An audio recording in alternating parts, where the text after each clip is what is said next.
Hi guys, দেখো আমার শাশুড়ি মা কত কাজ করতেছে। তো গাইস, আমার বেঙ্গলি কথা না আমি তুমি তুমি সবে মিক্স হয়ে যায়, তবুও বলো কেমন লাগে আমার কথা।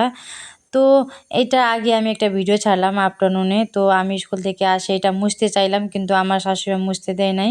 আমি ঝাড়ু দিয়ে মুছতে চাইলাম, কিন্তু ও বলে হাত দিয়ে মুছবে। তো আমি বললাম মেয়েকে নিয়ে ঘুরতে যা, আমি মুছবো।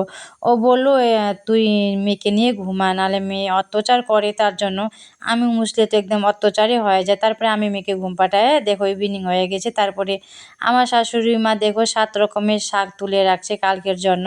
কেন, ও কালকে একই করতে লাগবে না, তার জন্য আমাকেও চলে না। তো দেখো এই বেঙ্গলিদের তো সবাই ৭ রকমের শাক খাবে কালকে।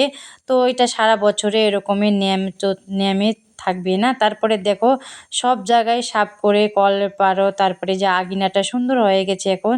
তো আমি ফুলের মধ্যে জল দিতেছি, আমার মেয়ে তো উঠে গেছে। তারপরে বলল ম্যাগি খাবো, ওকে বলে খিদা পাইছে। তো আমি মেয়েকে জন্য এটা ম্যাগি বানাই দিব। তারপরে আমি সবার জন্য চা করছি, চা খাইছি। তারপরে মেয়েও ম্যাগি ট্যাগি খায়। তারপরে আমি মোবাইলটা আমি মেয়েকে দিব। তারপরে ছাদে উপরে গেলাম। তো ফুলের মধ্যে জল দিব। তো দেখো এটা গেন্দা ফুলের চারা ছিল, এত সুন্দর সুন্দর চারা হয়েছে না এখন।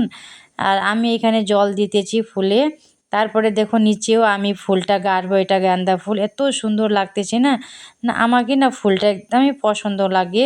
তো এখন তো অল্প রাতও হয়ে গেছে, তো সন্ধ্যা সন্ধ্যা হয়ে গেছে। তো আমার ভিডিওটা কেমন লাগে কমেন্টে জানাও। দেখো এত সুন্দর ফুল আছে, আমার অল্প ফুল তবু না সুন্দর সুন্দর ভালো লাগে দেখতে। তো কেমন লাগে আমার ব্লগটা কমেন্টে জানাও।